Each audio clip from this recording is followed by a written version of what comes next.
Bem-vinda ao podcast mais improvisado onde tu já estiveste na tua vida. Aqui no meio de um restaurante com 70 pessoas, portanto aqui a almoçar. Bem-vindos ao segundo episódio do Conversas com Valor. Estamos a gravar à semelhança do primeiro e à semelhança do terceiro e deste segundo também. Aqui em direto e ao vivo com a malta da Academia Valor Imobiliário. Se te gostavas de juntar a nós, fica o link na descrição para entrares na lista de espera. Temos aqui a Luísa Sequeira, Cinemed, que, embora diga, não dispensa apresentações, vou deixar apresentar. Mas dispensa apresentações, a malta do imobiliário já conhece. Obrigado por teres vindo aqui como convidada e parceira também do nosso projeto, da Academia Valor Imobiliário. E vieste almoçar também. E depois foste cravada para vir aqui falar um pouco. Obrigada por este bocadinho, obrigado também por estares dentro do projeto e, portanto, teres também, já como te disse, a masterclass mais vista da Academia Valor Imobiliário. E por estares presente também connosco desde o início, portanto, e podemos também contar contigo em tudo o que é as nossas lives de dúvidas sobre um tema, que é o que vamos falar hoje, que é para a malta não começar a dormir, atenção, impostos, está bem, no imobiliário. Luísa, apresentaste aqui um bocadinho e falaste um bocadinho também na Cinemed, do teu projeto, para a malta te ficar a conhecer, e depois damos aqui o kick-off de como pagar menos impostos no mundo dos investimentos imobiliários. Tá? Podem começar a aproveitar os caderninhos para tomar notas. Então, para quem não conhece, eu sou a Luísa. Comecei esta aventura no imobiliário há cerca de 3, 4 anos a investir no primeiro imóvel, que não foi para a própria habitação, já foi um imóvel para tirar algum rendimento. Comecei a partilhar aquilo que fui descobrindo pelo caminho, do ponto de vista fiscal. Comecei a partilhar isso numa página, a Finemed, e a partir daí meio que explodiu este universo e o meu trabalho. Despedi-me de onde estava a trabalhar. Incrível. Na empresa onde estava há praticamente 12 anos. Foi um projeto muito interessante, mas também que já não estava a preencher naquilo que eu precisava de mais. E encontrei 2 filhas pelo caminho, um casamento e um projeto que me consome aqui muitas horas do dia, mas também que me faz sentir muito realizado. Quem não segue pode seguir a página finemed.pt, onde diariamente vou partilhando várias estratégias fiscais para quem está interessado neste universo imobiliário que tem muito de sexy, mas também tem muito de complexo. E a vertente fiscal, sem dúvida, que é a minha área e aquela que eu tento descomplicar diariamente. E muito bem. Portanto, e vou deixar também na descrição do vídeo, vocês podem seguir o Instagram da Luísa, que tem muitas dicas. Ainda semana passada tivemos reunidos por uma questão pessoal. E não se iludam, vocês, quem acha que por ter feito já negócios 1, 2, 3, 4 ou 5 vezes, que já sabe que é chapa 5. As coisas, nós nunca sabemos tudo, e isto foi mais uma prova que eu não percebo nada disto, portanto ainda bem. Portanto, isto acontece diariamente, dependendo sempre dos negócios, dependendo dos enquadramentos, da maneira como as coisas foram feitas, e tu percebes que aquela foi muito mal feita, portanto tivemos que enquadrar as coisas de uma maneira diferente. O mais engraçado foi tu entrares na reunião completamente convicto de uma coisa. Super, isto dá 3.000 euros de imposto a pagar, isto é super fácil, fazes assim e tá. Já há 3 semanas que sempre falávamos ao telefone, o João dizia, não, eu já sei qual é o caminho, mas pronto, é só mesmo para ter aqui a certeza. E eu depois já tinha visto as coisas e eu pensava, estão enganados, que não é fácil. Conclusão, deu o dobro a pagar, mas mesmo assim o dobro é confortável, tá bem, havia uma margem simpática, mas não façam aquilo que eu fiz. Portanto, não se chateiem com empreiteiros no final da obra, mandarem-nos embora, depois não meterem faturas das coisas e terem comprado uma casa por 45.000 euros e venderem-na por 200.000. Depois tem aqui uma mais-valia muito grande a pagar e é difícil depois de enquadrar isto de outra maneira. Felizmente a coisa deu para enquadrar mais ou menos confortável. Portanto, deu ali um imposto simpático, bastante simpático. Enquanto a venda foi, para dizer isso. Falar com a Luísa, se tiverem situações verbicais destes nas mãos. Começando então, precisamente pela parte dos impostos, como estávamos a falar, existem aqui vários tipos de negócios e várias formas de nós fazermos esses negócios, não é? Sim. Nós podemos começar a fazer compra e venda de imóveis, podemos começar a fazer arrendamento, podemos fazer isto na esfera particular, podemos fazer isto na parte da empresa. Existem diferentes enquadramentos e existem enquadramentos diferentes até para empresas. Portanto, nós não estávamos aqui a pensar em algum truque novo ou algum segredo que tenha saído. E a Luísa, entretanto, lembrou-se, vamos dizer a esta malta que podem pagar 1% de impostos na venda de um imóvel, não é verdade? Portanto, registrem aí como é que vocês podem, sair daqui e saber como é que vocês podem pagar 1%. Ou menos de 1%. Isto é um nome. Paga menos de 1% na venda de um imóvel. Isto é o nome do episódio, está bem? é um workshop que nós temos interno. Boa. Então, vamos lá explicar à malta como é que isto é possível.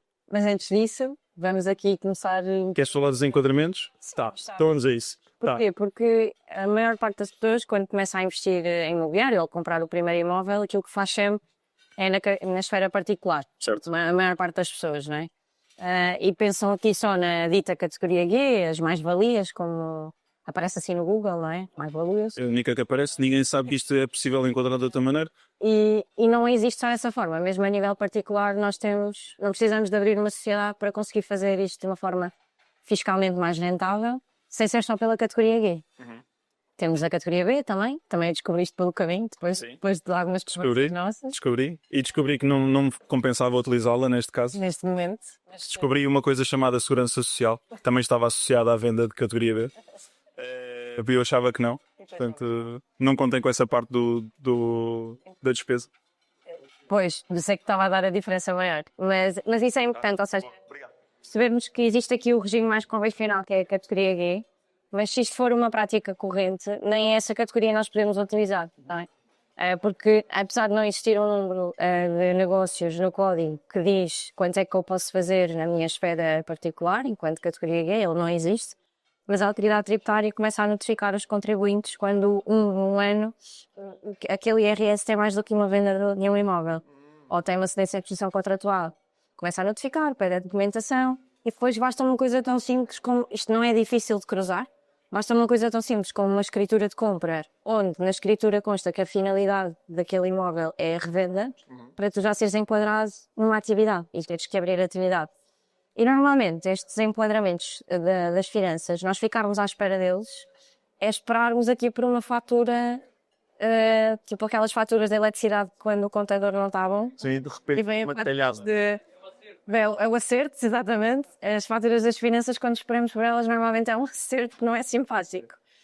E as pessoas vêm-me procurar-nos nessa altura. E eu aí já não há muito que eu consiga fazer. Então nós tentamos dar aqui alguma também educação e explicar aquilo que não nos explicam na escola, que deviam explicar, como é que isto pode ser feito e deve ser feito.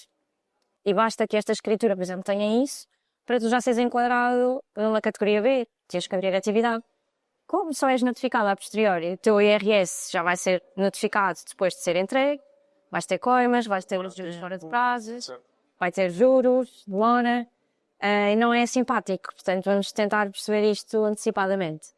Dizer também que aquela malta que anda a fazer negócios é tipo particular uns com os outros, a categoria B é o caminho, é onde tem que ser refletido o negócio. A categoria B não pode ser utilizada. E a autoridade tributária já não está anda a dormir em muitas coisas, mas aqui nos imóveis tem estado particularmente atenta. Por isso, pessoas que se juntam para fazer negócios em parceria a título particular e estão a declarar isto em categoria G, elas vão acabar por ser notificadas para corrigir, para abrir atividade, para ter coeficientes e depois, se já tiverem segurança social também, acaba por não ser interessante. Sim, né? mais vale ter uma sociedade. Mais vale ter uma sociedade. Então, dizer que existem pelo menos estes dois regimes a título particular, sem termos que ir logo com a abertura de uma empresa. E depois, mesmo no regime, mesmo na categoria B, nós podemos ter o regime simplificado, a contabilidade organizada, que funciona um bocadinho como as empresas, que temos as despesas e temos que ter o contabilista e tudo mais. E depois temos também a vertente empresarial. E este 1% de imposto que nós falamos, ele está nas empresas. Num regime que é pouco explorado ainda, que é o regime simplificado também, que é possível. Aliás, eu nunca falei com nenhum contabilista até hoje que me colocasse isso em cima da mesa. E falei com muitos, antes de abrir as primeiras empresas, muitos, e nenhum deles tocou nesse assunto, sabendo o que seria o planeamento e que forma é que se podia enquadrar isto de outra maneira. Porque não é o regime regra das empresas, é um regime de exceção. Ao contrário de título particular, que o nosso regime regra é o simplificado, quando abrimos, nas empresas é o contrário, então é muito pouco explorado. Mas é muito interessante para a compra e venda de imóveis, porque para quem não sabe o que é isto do regime simplificado, o regime tributa o rendimento com base num coeficiente. Ou seja, independentemente do volume de despesas que vocês tenham, aquilo que vai ser tributado é o vosso valor de faturação com base num coeficiente. E para as empresas, no regime simplificado, o coeficiente de compra e venda de imóveis é de 4%. Significa que se venderes um imóvel por 180 mil euros, 4% daquele valor é que vai ser sujeito a imposto. Sendo que, no primeiro ano de atividade, esse coeficiente ainda é reduzido a metade, portanto, 2%. Então, se formos fazer 2% de 180 mil e depois multiplicar pelas taxas de OXZ, que agora o escalão agora é de 16% para 50 mil euros de lucro e 20% acima dos 50 mil. Se vocês fizerem a continha, eu não a fiz, mas já sei, Vai menos de 1%. vai dar menos de 1%. E é um regime que podem usar, devem usar, e deve ser até o caminho inicial, quando estão a começar, porque descartar este regime, que é possível, e ir logo para outros que pode não ser tão vantajoso. Então eu gosto de falar dele abertamente, explicar que ele existe, que é válido. Tem alguns pormenores a ter em conta, nomeadamente o teto máximo de faturação que eu posso ter no ano, o total de balanço, mas lá está. Há alguém que vai começar, por exemplo, nesta atividade e saber logo esse enquadramento à partida, poderá eventualmente beneficiar disso. Portanto, enquadrar também o seu primeiro ano de atividade para beneficiar precisamente de quase uma isenção. Quase uma isenção de imposto. Portanto, desde que isso seja enquadrado previamente, tu vais também montar aqueles que são os teus negócios imobiliários nesse sentido. Portanto, e há uma otimização gigante. Estamos a falar de dezenas de milhares de euros, provavelmente, dependendo do volume de negócio que faças. Claro. Sim, sim. Mas é um regime que eu gosto de falar dele também para as pessoas saberem o nome técnico, para quando forem falar com o contabilista que lhes dá apoio, irem dizer, é este regime, e não é Qual é que é? menos de 1% de imposto. Mas estás todo. E o contabilista vai ficar a olhar e vai saber o que é, endoideceu, bebeu antes de vir para aqui. Porque se não usarmos também os termos técnicos, isto acontece muito, os clientes chegam a nós com conversas de café, com conversas de amigos.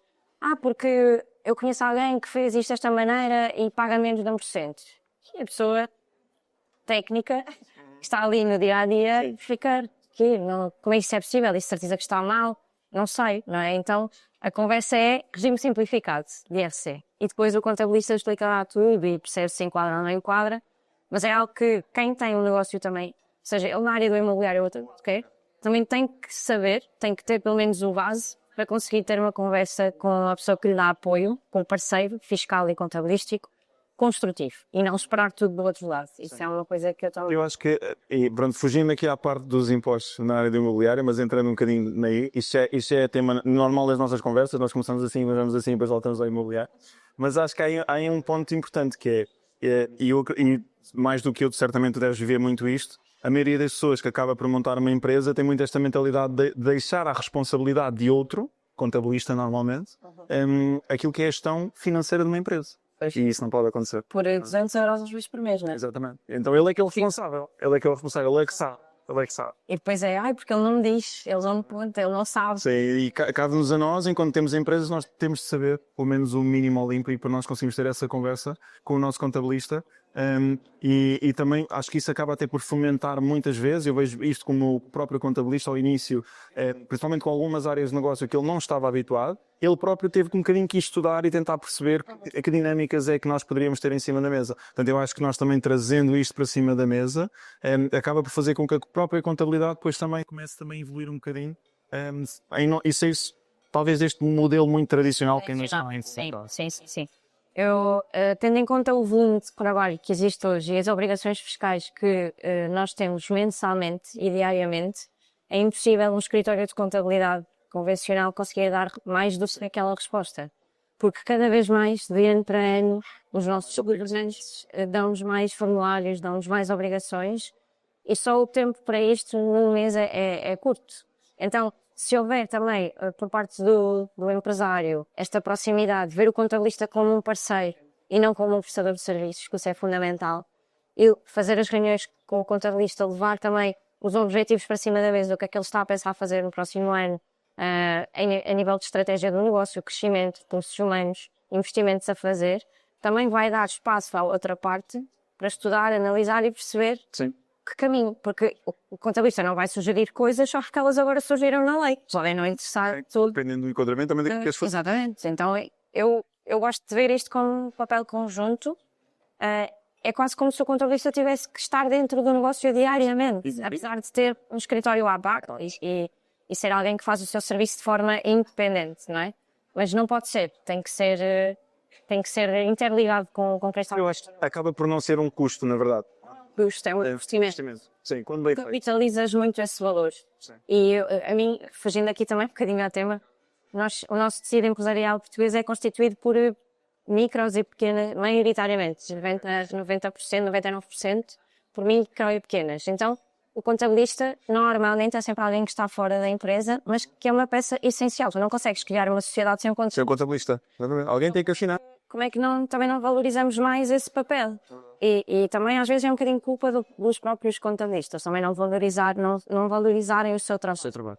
E depois, infelizmente, temos também muito no mercado colegas que baixam o preço para ganhar clientes e isso também não ajuda. Sim. Mas Está pouco profissionalizado nessa parte.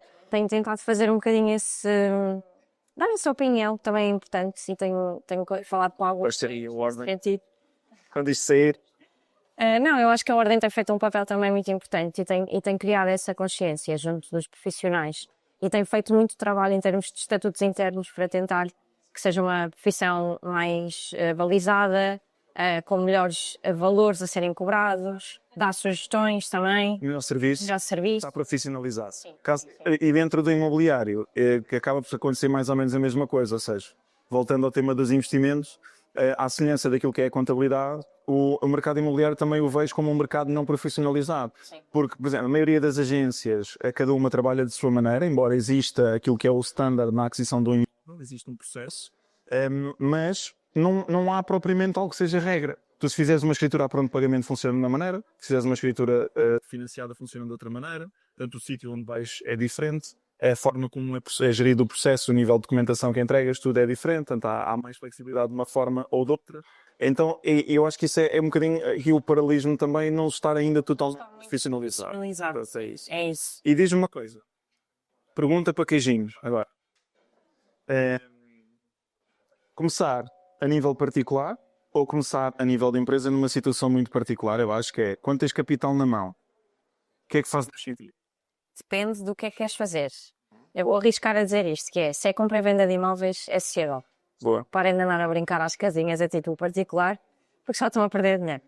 Têm dinheiro na esfera particular, colocam via suprimentos na sociedade e depois ele volta para nós sem imposto, sem custos, Certo. quando a empresa tiver dinheiro. Mas cada vez mais, e nos casos que tenho analisado e que analisamos diariamente com os nossos clientes, não faz sentido Fazê-lo a título fazer a compra e venda de imóveis. assim que há liquidez, porque eu acho que há aí um ponto importante. Que é, e à semelhança daquilo que falámos ainda há pouco a nível de financiamento de imóveis, tu precisas ter liquidez para montar a sociedade, para poderes fazer os negócios. A venda liquidez faz sentido montar essa sociedade para tu poderes fazer a compra e venda. Sim, mas por acaso o Hugo e tu falaram de uma coisa importante que é os modelos híbridos. E as pessoas muitas vezes querem só uma solução e querem tirar tudo da esfera particular e tudo da empresa. Vamos trabalhar dos dois lados. E o modelo híbrido é o que funciona, precisamente porque do lado do crédito ainda conseguimos ter melhores condições a título particular, no financiamento de crédito à habitação.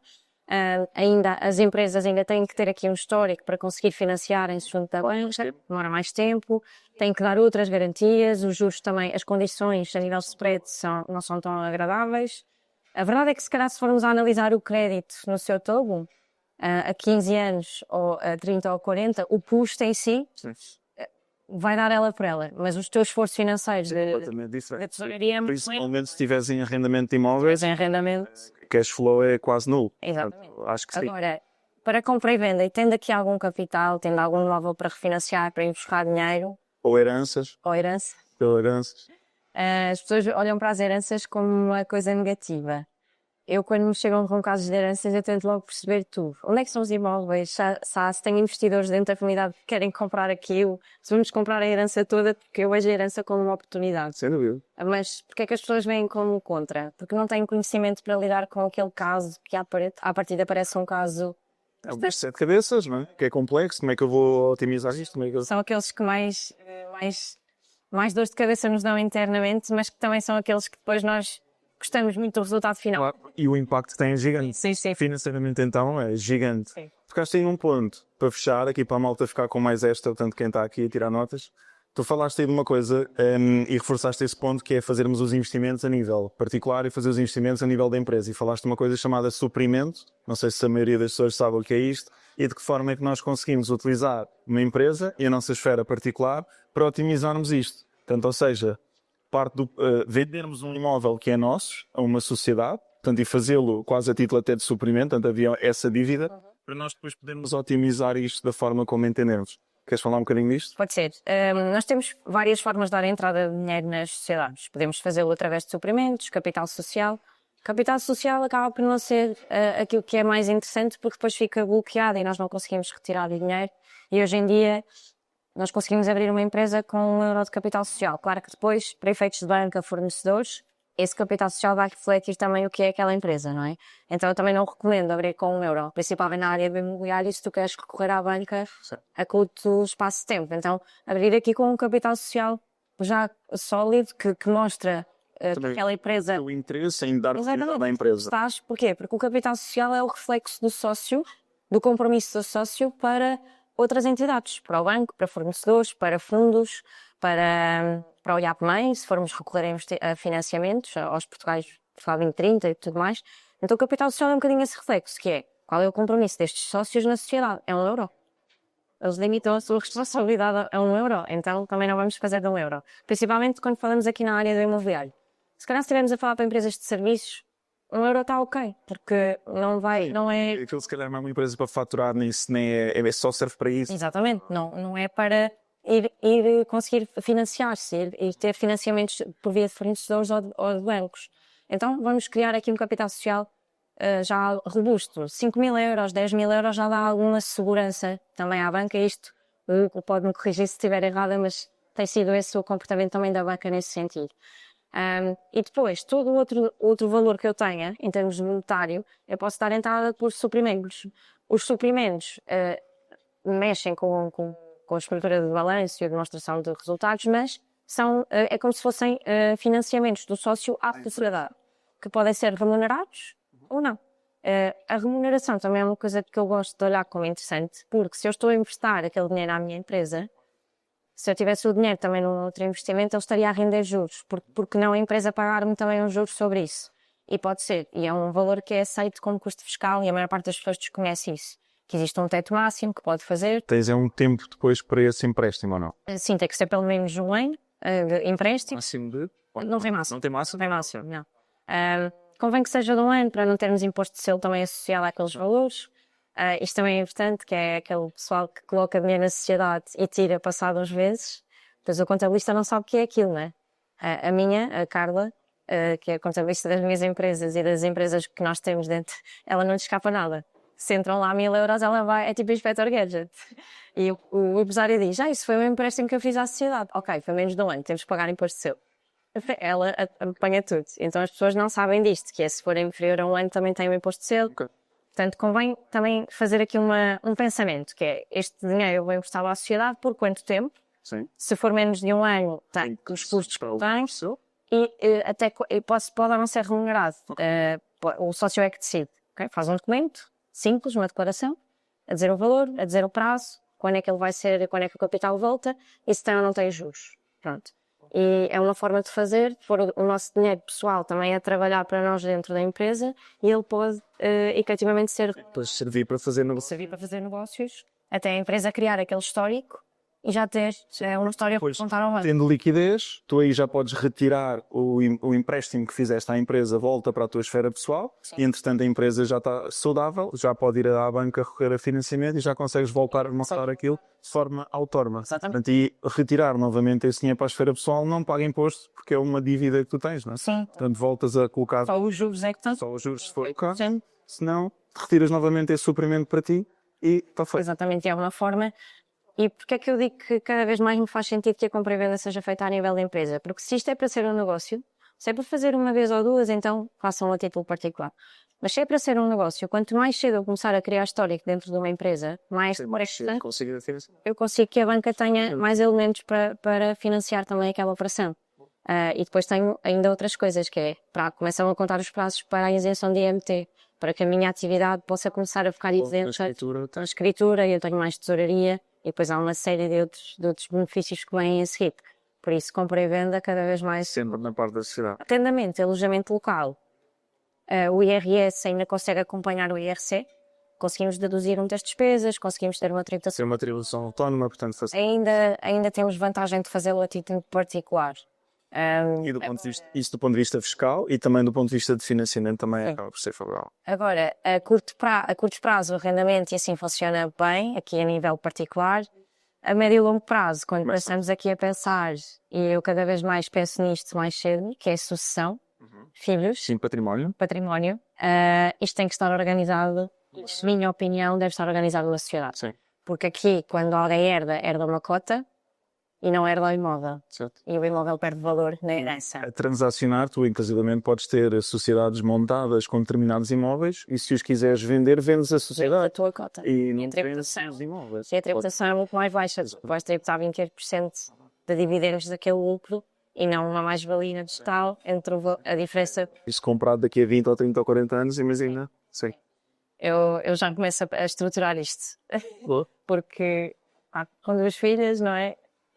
A nossa cabeça começa. Não estar a holding da casa, a holding da Finmet. Já está em estrutura. Neste momento passei de uma empresa para, ok, agora vamos ter 3. Olha, e pegar nisso para dizer aqui à malta que nos está a ouvir, isto às vezes para quem ainda não fez a sua primeira empresa, que ainda está a começar no mundo dos investimentos, ainda está a título particular, isto parece que é assim uma coisa megalómana, difusa, extremamente complexa. Mas isto é que nós chegamos lá de forma natural. Portanto, nós começamos a fazer um negócio, a seguir fazemos outro negócio. É preciso muitos imóveis. Exatamente, é isso, vamos fazendo e às tantas chegamos à conclusão que há aqui um caminho que é mais benéfico, tendo em conta o enquadramento fiscal que nós temos na nossa esfera pessoal, poder ter aqui a sociedade ou não, algum capital. Portanto, por isso, fica a recomendação de se aconselhar isso sempre com quem sabe destas matérias. Portanto, temos todos, mas eu acho que esse é que deve ser o espírito, porque, tal como na nossa conversa inicial, eu ia metendo o pé na argola de achar que não, isto mete-se desta maneira e depois logo se vê, tinha havido lá a retificação depois e depois tinha aquilo para pagar. Portanto, e acho que devemos ter sempre essa mentalidade, estarmos sempre a aprender e são nestas conversas que nós também aprendemos e que tiramos aqui insights depois para aplicar no nosso dia-a-dia. Luís, eu vou-te agradecer este bocadinho. Vou passar às perguntas, que é para nós não estarmos aqui a estender isto até às 5 da tarde. Obrigado por este bocadinho. E passar aqui à malta, quem tiver dúvidas, diz espaço aí para 3 perguntinhas antes de fecharmos. Olá, boa tarde a todos. Aqui na questão dos suprimentos, qual é o valor máximo que um sócio pode injetar na empresa e qual é o nível de recorrência que o pode fazer, tendo em conta que não é uma entidade financeira? Como os suprimentos podem não ser remunerados e podem ter as duas vertentes, não existe um teto máximo. Ou seja, pode ser o valor que o sócio tiver disponível, com a frequência que entender que o negócio também precisa. Não existe máximo. Mas tem que ser sócio da empresa. O que existe em termos de teto máximo para efeitos de dedução fiscal do custo é o juro, o spread máximo.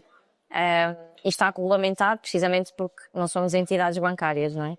Mas tem que ser sócio da sociedade, não pode ser um terceiro que empresta, que faz mútuos sucessivos com a empresa que não tem nada a ver com a empresa. Aí é que não pode ser, não pode acontecer. Ok, obrigada. Não. Temos aqui mais uma perguntinha. Olá, boa tarde. Em relação aos suprimentos também. Portanto, eu faço um suprimento à minha empresa, faço o suprimento com juros, a empresa depois de pagar, esses juros entram no meu IRS. Sim, estava a dizer que eles pagam, não? Pagam autonomamente 20. Não há almoços grátis. Estamos a falar de 21%, é isto? 28%. Está bem, obrigada. Luísa, estivemos a falar ainda há bocadinho no seguimento do que estavas a dizer. No seguimento do que estavas a dizer em relação ao regime simplificado para a empresa. Pessoalmente, a minha empresa tem 2 anos.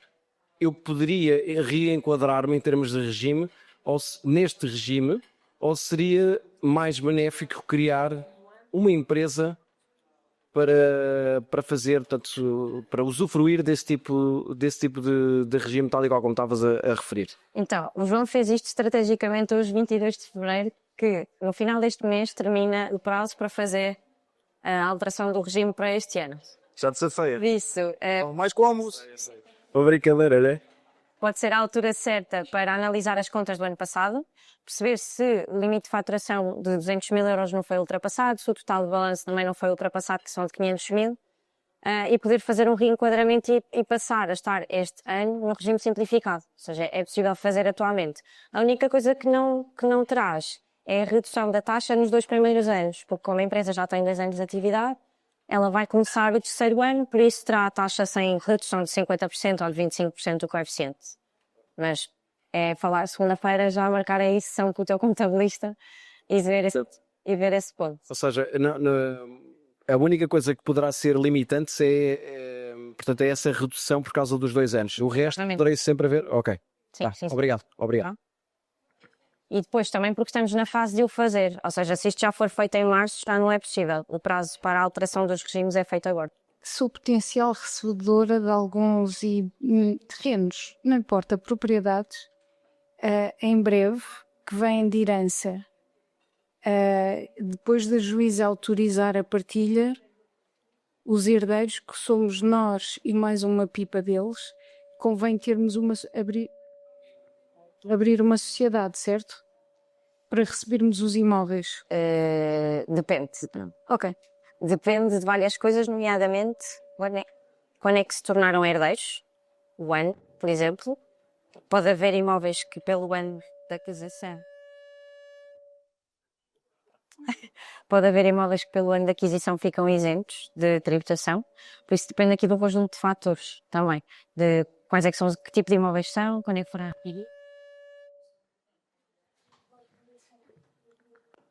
Tá. Vai depender que tipo de imóveis são, quando é que foram adquiridos, quantos herdeiros existem aqui também na operação e temos que estudar qual é que pode ser a melhor estratégia. Se ficarem com eles a título particular, se a intenção for vender, podem decidir vender cada um de vocês a vossa porcentagem da herança, porque isso não tem tributação.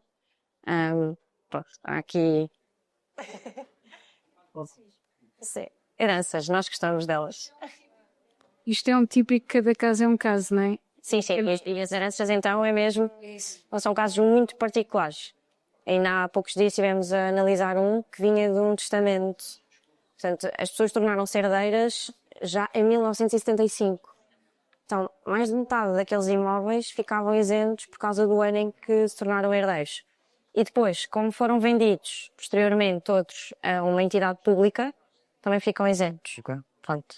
Alguns podem ficar isentos. Terrenos para construção, imóveis habitacionais. E depois tu podes. E então, Então podemos conversar depois. Obrigada. Boa. Luísa, está fechado? Tá. Boa. Foi Muito obrigado por fazeres parte aqui também do Conversas com Valor, aqui neste lançamento oficial ao vivo e em direto do nosso podcast. Obrigado também por fazeres parte como parceiro da Academia Valor Imobiliário, por participares, obrigado por estares aqui. Espero que tenhas divertido, espero que a comida esteja boa também e agradecer-te mais uma vez também por tudo e espero que a malta tenha gostado deste bocadinho. Eu queria te agradecer também, porque eu acho que as pessoas não sabem muito bem como é que também a nossa relação começou. E foi engraçado porque começou quando o João lançou a página dele a partilhar algumas coisas que andava a fazer no imobiliário e eu andava de volta do primeiro investimento imobiliário. Portanto, a FinMed existia, se calhar nem existia, era a minha conta pessoal. Não para imobiliário, eu acho que já existia, mas não para imobiliário. Não para imobiliário, e foi engraçado porque muito daquilo que nós construímos foi da partilha, não só nossa, mas de outras pessoas que estão aí no mercado e que não se importam de partilhar conhecimento. E isso foi sem dúvida um acelerador de crescimento e de desenvolvimento para todos. Por isso também agradecer-te por isso e por aquela abertura logo no início, por aquelas trocas de mensagens de dúvidas que eu também tinha e do teu e-book inicial que existia. Esta malta tem toda. Sortudos. Já não existe. Por isso também agradecer-te por isso e pela partida que vais fazendo diariamente, porque é um acelerador para muitas pessoas que investem. Obrigado. Vá. Boa. Malta, obrigado.